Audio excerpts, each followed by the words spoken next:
ini? Saya rindu lihat kiri kanan saudara. Berikan salam, lambaikan tangan saja saudara. Haleluya. Saya percaya bahwa kita yang hadir di tempat ini adalah orang-orang yang sehat. Amin. Berarti kita memuji Tuhan dengan segenap hati dan kekuatan kita. Setuju? Haleluya, kita angkat pujian ini buat Tuhan.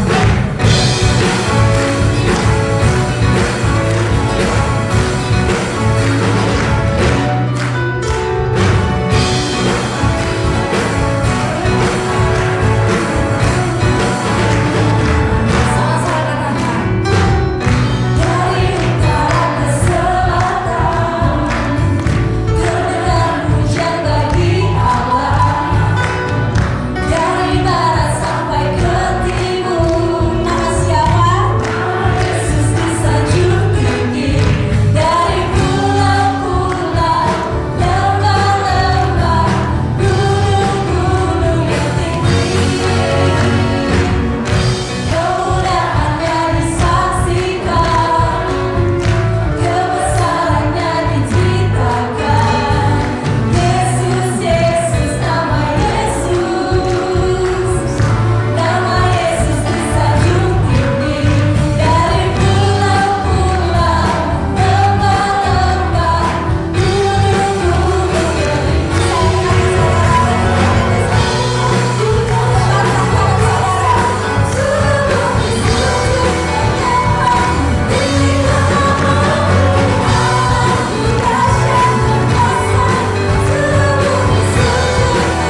Ibu Saudara yang hadir dalam ibadah pagi hari ini, bahkan Bapak Ibu Saudara yang menyaksikan tayangan ibadah ini, apakah engkau masih memiliki kasih kepada Yesus? Kalau kau masih memiliki rasa kasih itu, biarlah pagi hari ini engkau dapat merasakan kasih itu. Biar kasih itu mengalir, memenuhi setiap kehidupan sendi kehidupan kami. Naikkan pujian dengan segenap hatimu. Rasakan kasih Tuhan begitu dalam. Kasih dari surga, katakan memenuhi. Amin. Katakan kasih-Mu Tuhan. Kasih dari Bapa surgawi. Yes. Kasih dari Yesus mengalir di hatiku, membuat damai hidupku. Oh kasih mengalir, kasih dari tempat tinggi. Amin. Mengalir, kasih dari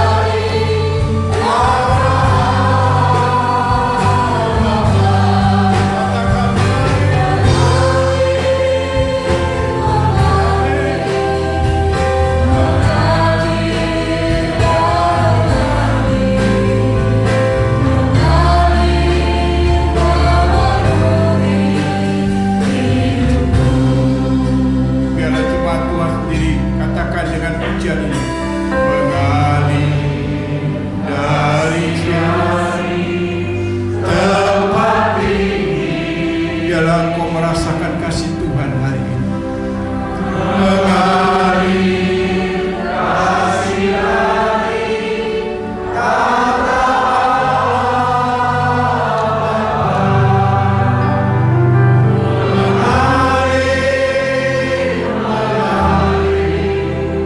penuhi setiap hati kami.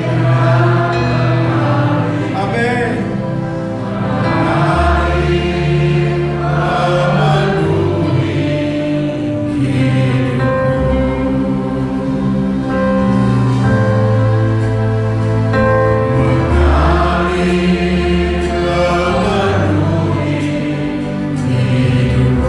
Sekali lagi katakan mengalir.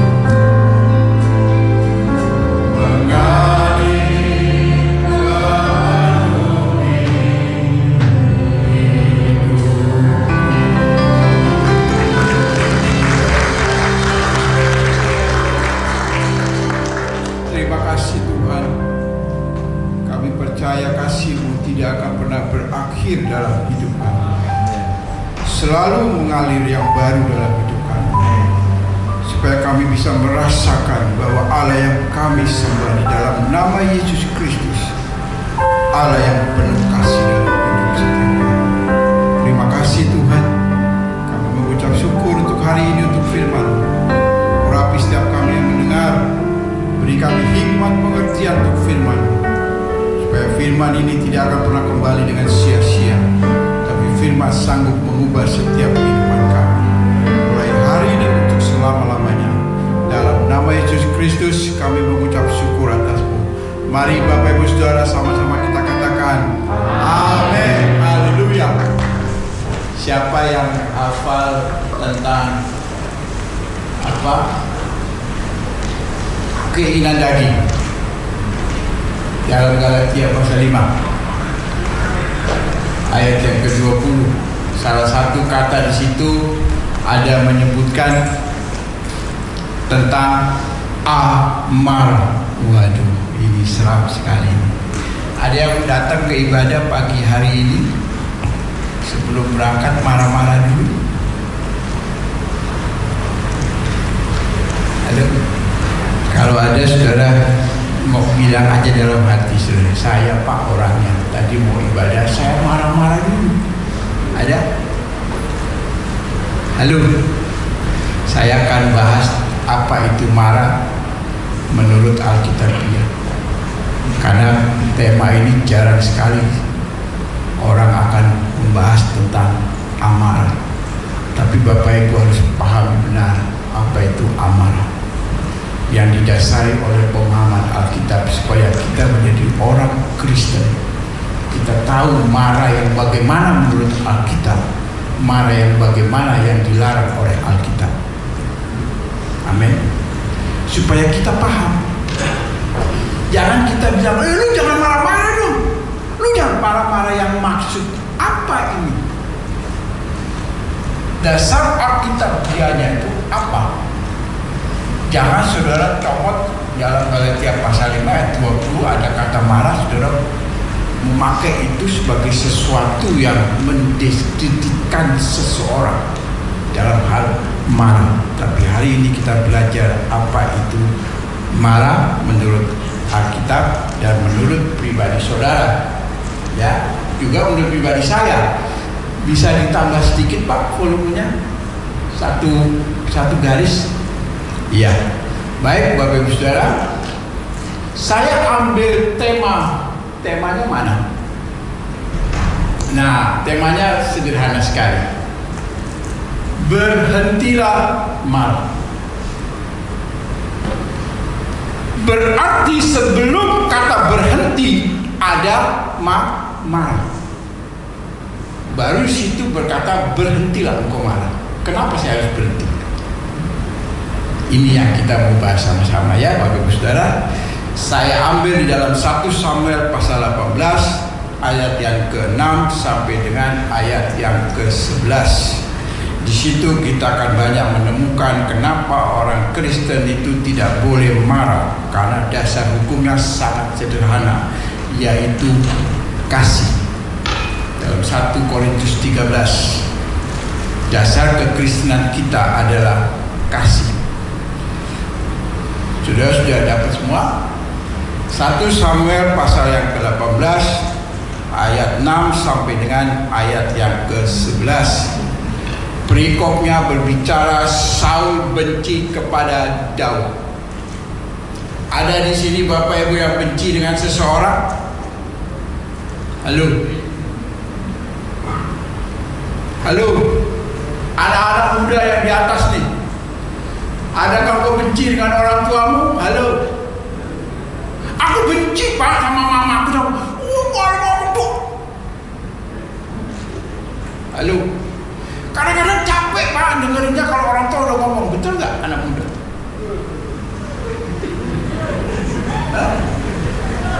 Terus kalau anak muda ngomongnya sepatah, orang tua ngomongnya beribu-ribu kata.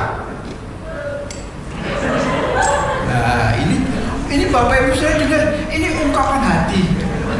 Ya, ini ungkapan hati. Saya suka kalau saudara curhat di gereja. Kenapa? Karena Allah bisa mengubah apa yang kau rasakan duka dalam hatimu. Tuhan bisa menghibur dengan damai sejahtera. Amin. Saya setuju itu ya. Kita baca dulu ya, nanti baru kita bahas sama-sama. Berikutnya Saul benci kepada Daud. Sebelum saya lanjut ini, saudara pegang hatimu, tangan kanan sudah taruh di hati. Katakan, mulai saat ini aku tidak mau benci. Mulai saat ini aku tidak mau benci. Ya. Ini dasarnya itu ini dasar. Ya. Ayat 6, 1 Samuel pasal 18 ayat 6. Tetapi pada waktu mereka pulang, ketika Daud kembali sesudah mengalahkan orang Filistin itu, keluarlah orang-orang perempuan dari segala kota Israel menyongsong Raja Saul sambil menyanyi dan menari-nari dengan memukul rebana, dengan bersukaria dan dengan membunyikan gerincing. Ya, ayat 7. Dan perempuannya menari itu menyanyi berbalas-balasan, katanya, Saul mengalahkan beribu-ribu musuh. Hebat tidak Saul? Hebat. beribu-ribu saudara. Tetapi Daud berlaksa-laksa. Ada perbedaan dalam pujian orang terhadap Daud dan Saul. Ayat 8. Lalu bangkitlah amarah Saul dengan sangat, dan perkataan itu menyebalkan hatinya, sebab pikirnya kepada Daud diperhitungkan mereka berlaksa-laksa, tetapi kepadaku diperhitungkannya beribu-ribu. Akhirnya jabatan raja itu pun jatuh kepadanya. Pemikiran Saul. Ya. Ayat 9. Sejak hari itu maka Saul selalu apa? Mendengki kepada siapa? Daud. Pertama tadi saya sudah tegaskan, jangan ada benci, jangan dengki. Dengki berbicara iri hati. Ada anak muda iri hati dengan temanmu? Halo? Ada bapak ibu saudara yang iri hati dengan tetanggamu? Halo? Tetanggamu mungkin beli kulkas, saudara mulai iri hati, dengki. Halo? Saya mau beritahu stop. Ayat 10. Keesokan harinya roh jahat yang daripada Allah itu berkuasa. Saya garis bawahi dulu ini ya. Ada kata di sini yang menarik buat saya jelaskan sedikit. Yang daripada Allah itu, roh jahat yang ada daripada itu. Perhatikan baik-baik. Ini gambaran seperti iblis waktu mau mencobai si siapa itu? Ayub. Dia datang kepada Allah, izin dulu. Ya, ini seperti ini.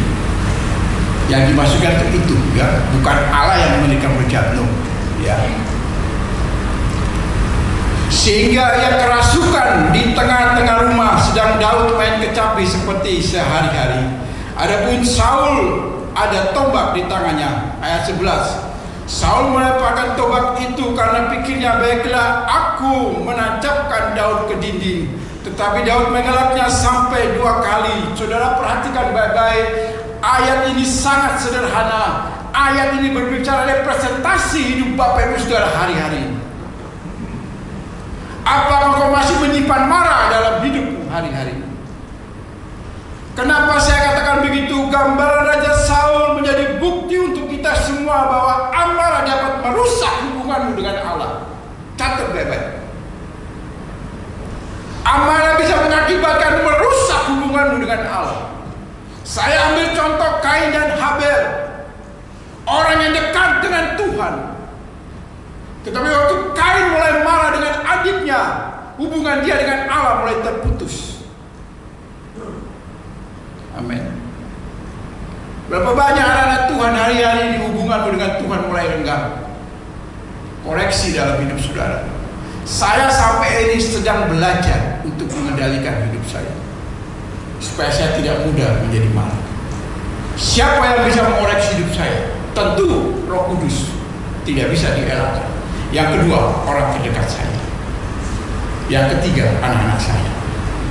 Keempat, komunitas saya. Dia bisa mengoreksi hidup saya.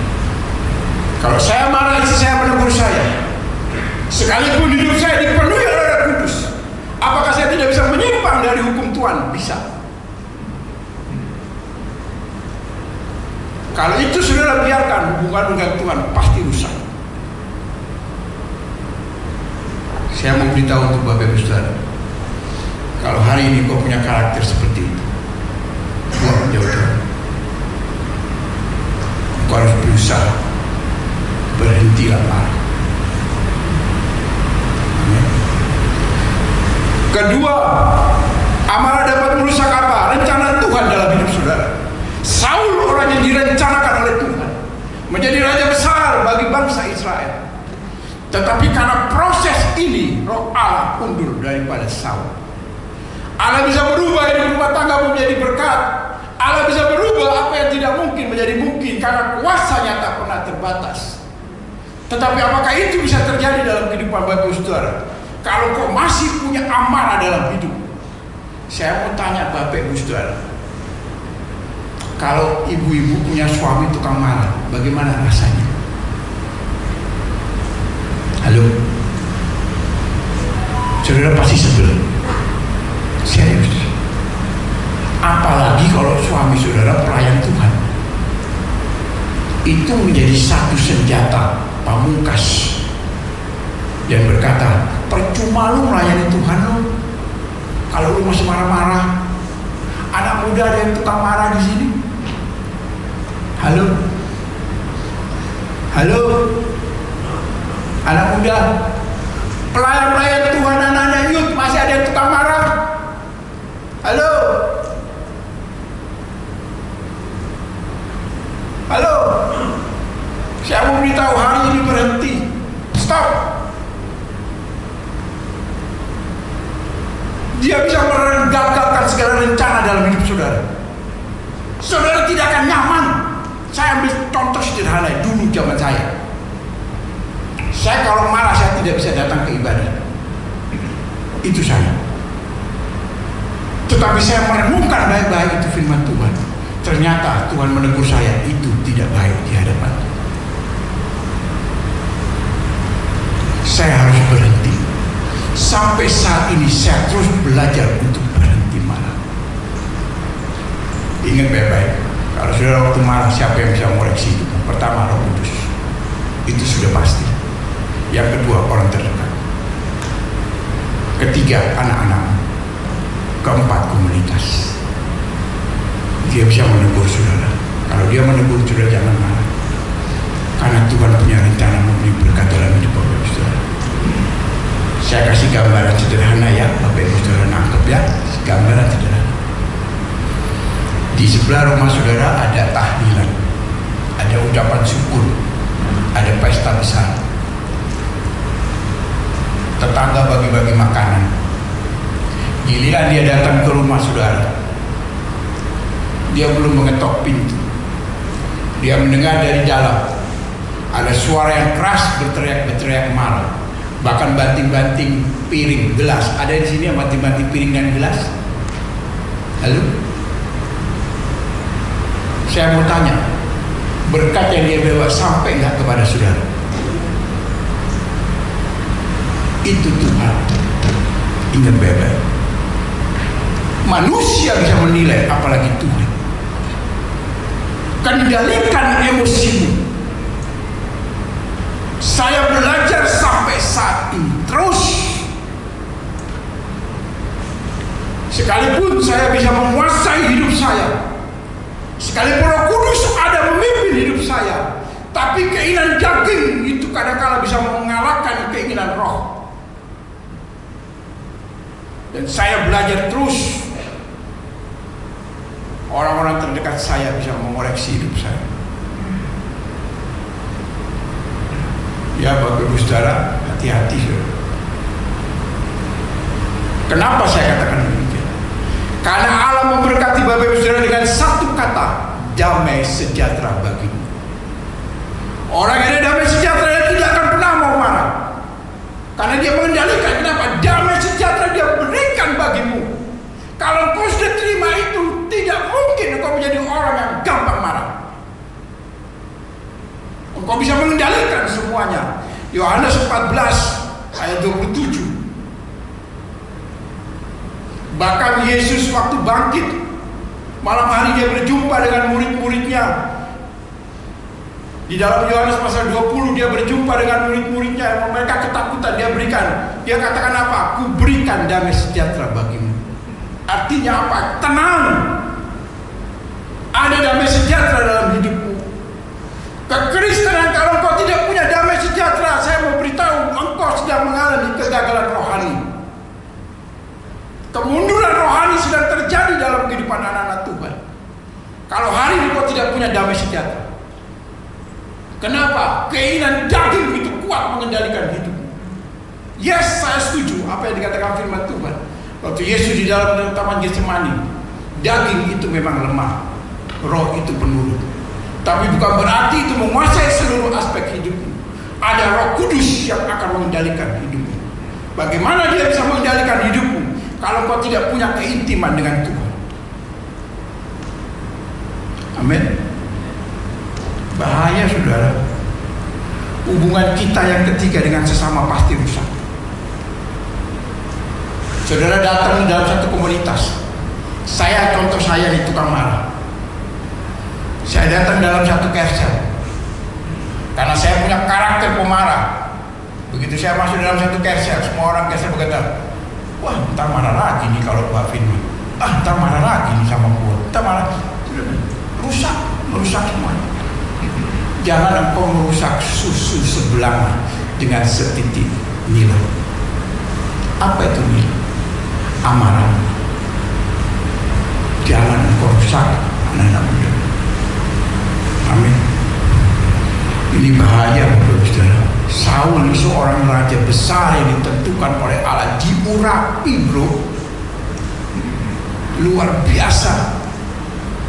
Tapi satu hal ini yang membuat Tuhan tidak berkenan dalam hidupnya. Kehidupan Bapak saudara, kehidupan yang diberkati Tuhan luar biasa, dahsyat dan hebat.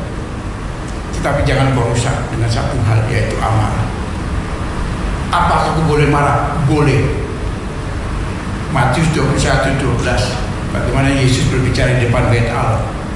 Dia menunjukin balikan meja-meja penukaran uang. Ada dasar kebenarannya. Jangan engkau marah tanpa dasar. Engkau tidak mendidik, tapi engkau merusak.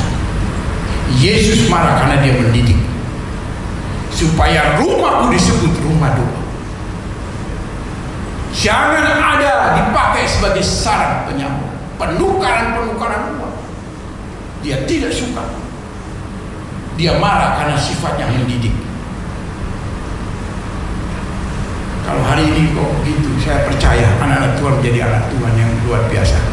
Alkitab berkata di dalam Yesaya pasal 60-61, bangkitlah dan menjadi terang, karena terang telah bercahaya. Kalau kau bisa mengendalikan itu, kau akan menjadi terang bagi banyak orang. Amin. Saya percaya itu. Ya. Saudara mau ciri-cirinya orang tukang marah? Ya, orang sudah koreksi ya. Betul nggak ini ciri-cirinya? Ya. Saya ada catat ada 8, mungkin banyak kali. Bapak Ibu punya referensi lain, tapi saya mencatatnya ada 8. Ciri-ciri orang yang mudah marah. Nah, ya. 1, tidak ada damai sejahtera. Betul nggak? Lalu, kedua, bawaannya emosi terus, hatinya panas. Betul nggak? Nggak betah kalau nggak marah. Betul nggak? Berhentilah marah. Ya, yang ketiga, mudah tersinggung. Nih, anak-anak kalau tukang marah itu pasti mudah tersinggung, gampang tersinggung. Kesenggol sedikit nggak pas ngambek. Nih, ada di sini anak muda tukang ngambek. Jangan ketawa-ketawa. Halo, kalau saudara tukang ngambek berarti gampang menentukan ini orang tukang marah, udah jelas. Suami istri coba saling memandang. Lo, coba namanya. Suami berkata, lo tuh, lo. Halo, ya. Yang keempat, tindakannya kasar. Nendang meja, banting piring. Ada di sini yang begitu? Saya yakin sini nggak ada. Saya yakin 100%. Di sini nggak ada yang begitu. Nggak ada yang ngaku. Banting piring, buang. Waduh, udahlah. Ada di sini? Saya rasa nggak ada. Kenapa saya katakan? Karena di rumah Tuhan sudah nggak mungkin banting piring. Sampai rumah lain ceritanya, bro. Gitu. Tapi saya berdoa untuk kita semua, jangan buang itu semua. Ya. Kelima, sinis dalam menatap orang. Ada di sini yang berkata, kalau melihat, ada di sini. Halo, ada yang orang natap orang itu ciri-ciri orang yang gampang marah. Melihat orang itu sinis banget, gitu. Suntuk bawahnya. Coba saudara suami lihat istri lihat suami, suntuk nggak coba deh. Istri lihat suami dia tengok lah. Coba tengok lah, nggak apa-apa, tengok aja deh. Lihat itu, Iya suntuk loh. Iya, soalnya gue belum makan tadi pagi. Ya, nggak apa-apa. Gitu. Ada yang suntuk di sini? Saya yakin nggak ada. Nggak ada di sini yang tukang suntuk. Ya. Yang keenam, wajahnya muram. Lihat wajahnya berseri nggak? Coba lihat kiri kanan Bapak Ibu Saudara. Lihat aja, tengok-tengok. Teman-teman anak yuk sama ada tengok. Wah lu nggak ada berseri. Iya gue lagi muram nih. Betul nggak? Itu gambaran Saul. Lihat Saul itu muram mukanya, nggak suka. Orang jahat, orang berhasil, kok kenapa kita pusing? Iya toh. Yang ketujuh, baper.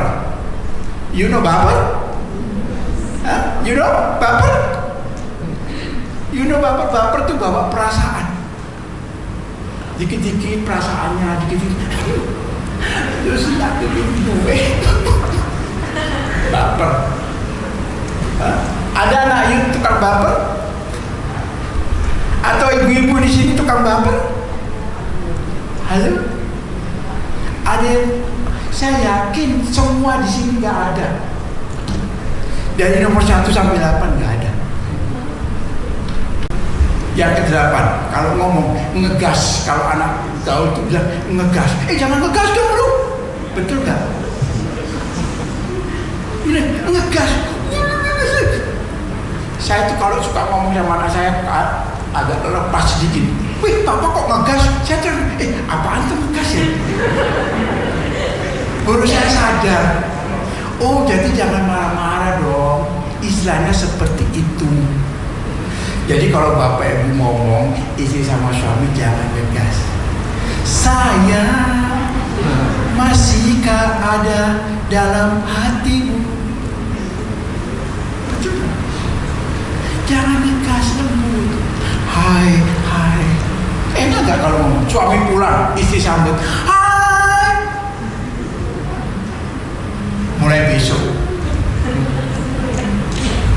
suami pulang kerja, istri sambut gak pintar. Hai. Suami langsung diem. Dia ambil temukan. Patung dulu. Sorry ya. Nah, ngegas. Ini ciri-ciri. Kalau ini ada, berhenti. Saya mau beritahu berhenti.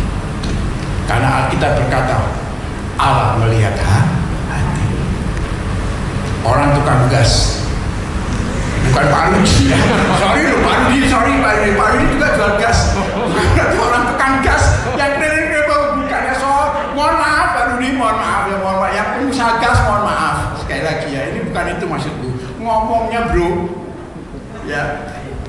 Ngomongnya ya, sorry, mohon maaf ya sekali lagi. Jangan gas ya. Pertanyaannya, ya, bolehkah kita marah? Boleh. Gambarannya di mana? Matius pasal 21 ayat 2, Matius 12 ayat 20, Matius 21 ayat 12. Waktu Yesus membalikan koin, marah. Dasarnya sudah harus kuat.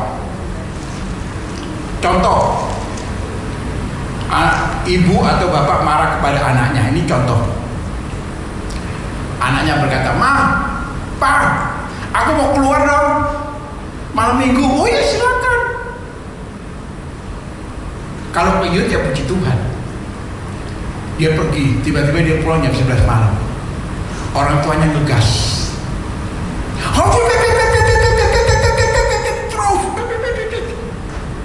Menasihati. Apakah ini malah yang salah? Saya bilang belum. Harus ada dasar kebenaran. Jangan saudara marah karena keinginan daging. Ingat baik-baik. Dasarnya harus mendidik. Boleh, saya dulu didik anak saya itu keras. Dasarnya saya mendidik. Ya. Kalau orang yang marah karena emosi, ya ini ciri-ciri 8 pasti ada. Ya. Apa akibat orang yang mudah marah? 1, mudah sekali kerasukan roh jahat. Ada isinya kerasukan roh jahat. Saudara jangan salah loh. Alkitab berkata orang roh jahat itu dimati-mating gitu. Ya toh? Dia kalau udah kemarin roh badannya dimati-mati. No, saudara tukang marah nggak terkendali itu sudah dikuasai roh jahat. Kain waktu diperingati oleh Tuhan, yaitu waktu wajahnya muram, tidak dapatkah engkau berseri-seri? Dikatakan apa? Iblis sedang mengintip di depan pintu. Celahnya di mana? Waktu dia membuka amarah. Ingat baik-baik.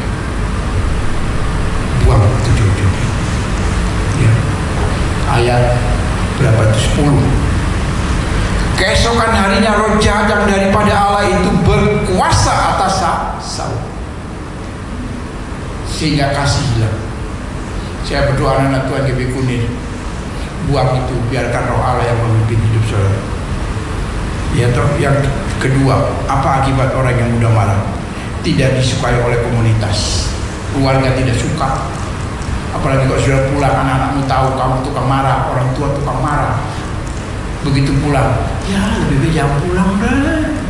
Ma, papa jangan pulang deh. Kalau pulang aku marah dulu. Enak nggak? Saya mau beritahu Bapak Ibu Saudara, jangan ya, stop. Jadikan hidupmu terang bagi banyak orang. Ya. Terus yang ketiga, apa akibat orang yang mudah marah? Memiliki sifat dendam. Ayat 18 berbicara di bagian ayat 11, Saul melemparkan. Ayat 19 pun dia mengulangi hal yang sama. Artinya apa? Ada dendam yang masih tersimpan. Kalau hari ini pasanganmu, anak-anak muda, engkau dendam sama orang tuamu, saya mau beritahu berhenti, tinggalkan semua itu. Kenapa? Yesus bangkit untuk memberi engkau damai sejahtera. Kalau itu tidak ada, biarlah hari ini kita kembali. Andalkan Tuhan dalam hidupmu, supaya damai sejahtera itu selalu menyegarkan setiap hari hidup. Amin. Jangan suka mendendam. Keempat, akibatnya suka bantah, ngelawan. Orang kalau tukang marah itu suka pasti ngelawan. Udah, saudara ngomong apa dia bantah. Ngomong baik-baik ini berakhir bisa berantem. Betul nggak suami istri? Saudara ngomong baik-baik, yang satu tukang marah berakhir dengan berantem. Udah, stop hari ini ya. Terus menjadi orang bodoh. Ya, Amsal pasal yang ke-20 ayat 3. Amsal pasal 20 ayat 3. Amsal 20 ayat 3 dikatakan demikian, terhormatlah seorang jika ia menjauhi perbantahan. Terhormat tuh orang. Tapi kalau dia tukang marah, oh sorry ya, saudara nggak dipandang. Terus bagian B-nya, tetapi setiap orang bodoh membiarkan amarahnya meledak-ledak. Marah yang nggak terkendali, itu Alkitab mencatat orang bodoh. Dah, sudah nggak usah bantah. Alkitab yang nulis bro. Saya hanya menyampaikan tukang marah itu bodoh. Siapa di sini mau jadi orang bodoh? Nggak ada dalam dunia orang bodoh. Sekalipun saya bisa baca umur kelas 5 SD, sekalipun saya bisa baca kelas 5 SD, tapi saya tidak mau dikatakan bodoh. Hanya terlambat baca, titik. Gitu? Nggak mau. Tapi kalau kita menyimpan marah, kita mencatat kita ini orang bodoh. Saya percaya anak Tuhan GBI Kunir orang pandai, cerdas, penuh hikmat. Nggak ada yang bodoh di sini. Kenapa? Karena saudara bisa berhenti marah. Bagaimana kita dapat berhenti marah? Satu, membangun persekutuanmu dengan baik dengan Tuhan. 1 Korintus 3 ayat 16. Ya, tubuh kita adalah bait Roh Kudus. Biarlah Tuhan yang memimpin hidup saudara dan saya. Yang kedua, dapat menerima pendapat orang lain. Ya, jangan ngegas melulu. Ya, ketiga, selalu berpikir dan bersikap positif. Roma 12 ayat 2. Berubahlah oleh pembaruan budimu supaya kau mengerti apa kehendak Allah, mana yang kehendak Allah atau bukan. Ya. Keempat, milikilah kasih. Ya, 1 Korintus 13 ayat 5 bagian B ada kata di situ, ia tidak pemarah. Miliki kasih. Ya, pulang dari tempat ini, suami tegur istri, jangan mulai marah ya ma. Istri mulai jawab, oke. Taruh ya gereja sampai rumah. Jangan stop, selamanya stop. Jagalah hatimu dengan segala kewaspadaan, karena dari situ terpancar seluruh kehidupan. Amsal 4 ayat 23. Jagalah hati, jangan gampang tersinggung, jangan gampang baperan. Titik. Kesimpulan saya, berusaha selalu tenang dalam menghadapi apapun. Jangan gelisah, jangan takut. Ada Yesus. Karena kalau kita tidak tenang, kita pasti marah, kita pasti emosi. Tapi waktu kita tenang, Tuhan memberi kita hikmat bagaimana saya harus bersikap dan bertindak. Amin. Kesimpulan saya kedua, jangan menyimpan amarah. Efesus pasal 4 ayat 26. Apabila kamu menjadi marah, janganlah kamu berbuat dosa. Terus janganlah matahari terbenam sebelum pada amarahmu. Saudara tahu arti jangan matahari terbenam? Jangan sampai matahari terbenam. Saudara menyimpan amarahmu. Artinya apa? Jangan nyusahin orang kalau karena kamu marah. Kalau kamu mempertahankan marahmu terus, matahari gak akan pernah berhenti, dia bersinar terus. Capek saudara. Siang terus gak ada malam. Capek gak? Capek. Karena apa? Dalam rumah marah, panas terus yang tidak akan pernah berakhir. Ya. Ketiga, kesimpulan saya, bangun rohani kita dengan Tuhan, karena itu yang menyegarkan jiwa. Bangun gimana? Orang boleh marah, silakan, selama itu mendidik. Tapi marah yang tidak mendidik, wah itu tadi sudah ciri-ciri. Ya, saudara keluar dari tempat ini, saudara mulai bergairah lagi. Amin. Saudara naik angkot, duduk bareng, kaki muter, keiji orang, aduh, nggak melihat ya. Kalau dulu, mata lu gimana? Tapi begitu sekarang diinjak, maaf ya, iya sorry ya, iya nggak apa-apa. Karena firman lo, nggak ada firman bahaya lo. Betul nggak? Roh Kudus menguasai hidup saudara. Semua berubah. Saudara akan melihat mujizat. Saudara akan melihat anugerah. Saudara akan melihat kemenangan demi kemenangan. Saudara akan melihat rancangan Tuhan selalu tergenapi. Saudara akan melihat keberhasilan demi keberhasilan. Saudara akan melihat berkat-berkat mengalir dan tidak akan pernah berhenti. Saya percaya 100%. Sampai saat ini saya terus belajar. Sekalipun dulu tiap jam saya bisa marah, tapi sekarang sehari belum tentu ada. Karena saya terus dikoreksi oleh Roh Kudus. Saya dikoreksi istri saya dikoreksi oleh anak-anak saya. Komunitas saya dengan kesaksian-kesaksian memberi saya koreksi demi koreksi, supaya saya hidup selalu benar di hadapan Tuhan. Karena waktu Tuhan sudah dekat. Waktu Dia jemput saudara dan saya, kita didapati setia. Amin. Saya percaya bahwa setiap kita memiliki kemauan untuk tidak mudah marah. Semua, tidak ada orang di sini yang mau menyimpan hati. Tetapi kita mau buang amarah kita jauh-jauh. Kita mau lebih sungguh-sungguh lagi sama Tuhan. Kita mau melihat hari esok yang penuh dengan pengharapan. Hari esok dengan berkat-berkat yang baru Tuhan sediakan. Tadi saya sudah gambarkan ilustrasi bagaimana saudara punya tetangga sebelah sedang berpesta pora. Dia memberi berkat, tapi karena saudara hidup dalam amarah, berkat itu tidak akan pernah sampai. Gambaran ini menunjukkan sikap hidup kita menentukan berkat Tuhan. Amin. Karena itu biarlah hari ini kita semua yang hadir, yang menyaksikan tayangan ini, kami mau tinggalkan semuanya Pak. Selama ini mungkin emosi saya tidak bisa terkendali, tapi lewat firman-Nya saya mau belajar supaya saya pulang saya menjadi berkat bagi banyak orang. Perubahan membawa perubahan yang kepada orang lain. Amin. Saya undang tim musik bisa naik satu pujian. Ya, kebangkitan Yesus memberi kodam sejahtera. Tapi kalau engkau tidak memaknai itu semua, rasanya sayang kita menjadi murid Tuhan yang setia. Kita mau sungguh-sungguh cari Tuhan. Kita mau tinggalkan cara hidupku yang lama. Aku mau sungguh-sungguh di dalam Tuhan, supaya kita bisa melihat berkat Tuhan itu tidak akan pernah berakhir. Dia terus mengalir dan tidak pernah berhenti. Amin. Saya percaya setiap kita punya kerinduan yang sama. Apa yang saya sedang lakukan hari ini itu tidak mudah marah. Bapak Ibu Saudara, anak-anak muda pun punya kerinduan yang sama. Betul Pak, saya mau supaya saya tidak gampang marah dalam hidup. Aku mau tinggalkan cara hidupku yang lama. Berapa banyak Bapak Ibu Saudara yang rindu mau meninggalkan cara hidupku yang lama hari-hari. Mungkin kau tukang marah, kau gampang emosi, kau mudah temperamen. Biar tinggalkan semuanya itu. Saya undang Bapak Ibu Saudara, kita bangkit berdiri. Kita naikkan pujian ini.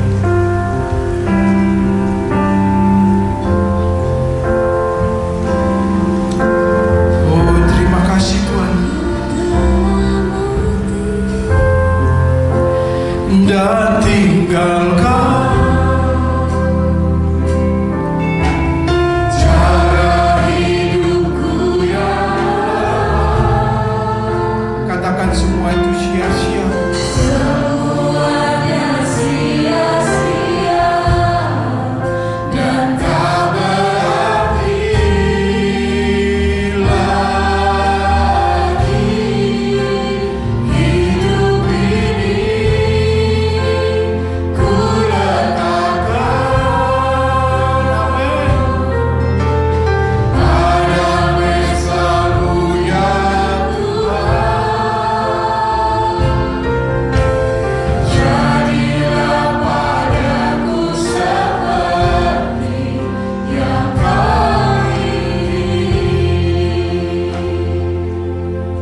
Saya percaya setiap kita yang hadir dan menyaksikan tayangan ini, mungkin selama ini kau punya karakter sifat yang begitu mudah marah, emosi yang tidak terkendali.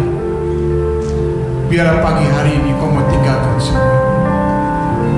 Berapa besar Bapak Ibu Saudara yang rindu, aku mau tinggalkan cara hidupku yang lama. Mari angkat tangan.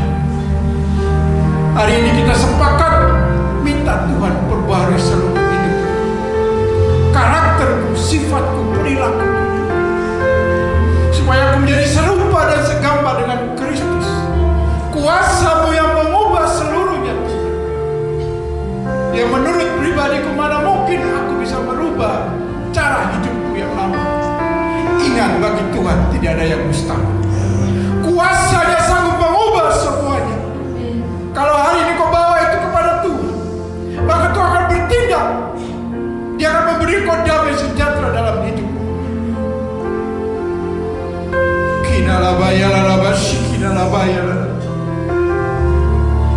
Bapa, di dalam nama Yesus Kristus, Engkau bangkit, Engkau hadir kepada murid-murid.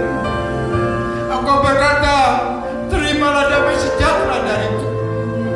Biarlah hari ini Tuhan berikan setiap kami damai sejahtera-Mu Tuhan, supaya kami dapat mengerti rencana-Mu dalam hidup kami, supaya kami menghasilkan buah-buah pertobatan yang baru di dalam Tuhan. Bapa, dalam nama Yesus, biarlah Roh Kudus-Mu yang mengendalikan seluruh hidup kami.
supaya hidup kami mencerminkan karakter Kristus.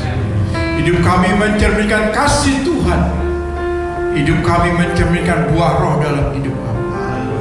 Kami mau meninggalkan cara hidup kami yang lama, Tuhan, yang sering kami suka marah. Biarlah hari ini kami mau kubur dan kami mau bangkit kembali bersama Yesus. Biarlah kebangkitan-Mu itu memberi kami damai sejahtera. Kebangkitan-Mu memerdekakan setiap kami, untuk kami boleh melihat kuasa-Mu, kebesaran-Mu, mujizat-Mu Tuhan benar-benar terjadi dalam hidup kami. Terima kasih Tuhan Bapa, dalam nama Yesus. Sebentar lagi kami akan mengakhiri ibadah kami. Kami berdoa untuk bangsa Indonesia, untuk Presiden dan seluruh wakil Presiden, bahkan aparat pemerintahan yang ada. Tuhan, biarlah Tuhan yang memberi pengharapan bahkan bangsa Indonesia, supaya kami dapat terlepas dari COVID-19 Tuhan. Berkati segala rencana yang pemerintah sudah buat, karena semuanya akan mendatangkan kebaikan bagi masyarakat Indonesia. Kami bersyukur setiap kebijakan yang diambil oleh pemerintah. Biarlah Tuhan terus memberi hikmat pengertian bagi Presiden, Wakil Presiden, dan seluruh aparat saudara kami yang hari ini tidak bisa hadir dalam beribadah. Biarlah Tuhan Engkau yang melawat pribadi lepas pribadi, Engkau yang memberi kekuatan, Engkau yang memberi pengharapan, Engkau yang melepaskan dari cengkraman sakit penyakit apapun Tuhan yang mereka derita hari ini, supaya mereka boleh melihat bagi Tuhan tidak ada yang mustahil. Kuasa-Mu yang tak terbatas dapat mengubah apa yang menjadi kelemahan dalam hidup kami. Tuhan akan ganti dengan berkat sukacita dan kemenangan. Terima kasih Tuhan, kami bersyukur, kami berterima kasih untuk ibadah kami hari ini. Kami percayakan seluruh ke dalam tangan Tuhan. Biarlah Tuhan yang memimpin terus ibadah kami Tuhan. Tuhan juga yang pelihara, Tuhan juga yang menyertai lingkungan di mana kami beribadah. Biarlah semua berjalan sesuai dengan rencana kehendak Tuhan. Terima kasih Tuhan. Sebentar lagi kami semua Bapak Ibu Saudara akan meninggalkan tempat ini. Kami akan kembali ke rumah kami masing-masing. Kami minta penyertaan Tuhan, perlindungan tangan Tuhan, tuntunan daripada Roh Kudus yang terus menuntun hidup kami, supaya kami boleh melihat kuasa-Mu yang tak terbatas itu ada dalam hidup kami, dan kami siap untuk menerima berkat Tuhan.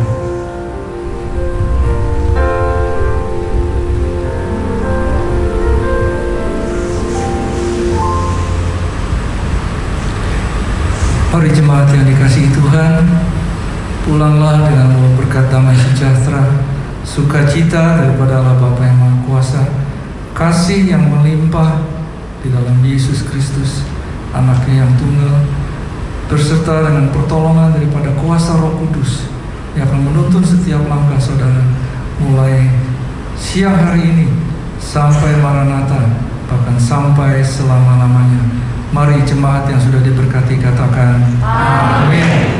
Tuhan Yesus memberkati.